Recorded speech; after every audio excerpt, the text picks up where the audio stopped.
پروردگارتان به آنچه در وجودتان است از هر کس دیگر آگاهتر است.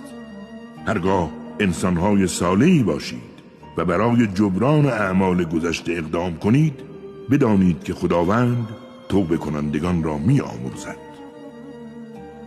حق خویشاوند و نیز مسکین و در راه مانده را ادا کن، اما هرگز اسرافکاری مکن، زیرا اسرافکاران برادران شیاطینند و بدانید که شیطان نسبت به پروردگارش بسیار ناسپاس بود. و هرگاه نتوانستی به مستمندان کمک کنی و از آنها روی گرداندی در حالی که خودت انتظار رحمت پروردگارت را داری، لااقل با آنها به بهترین وجه سخن بگو. دستت را از روی خست به گردنت زنجیر مکن تا به کسی چیزی ندهی و نیز چنان رفتار مکن که هرچه را داری از کف بدهی و ملامت زده و حسرت خورده گوشه‌ای بنشینی.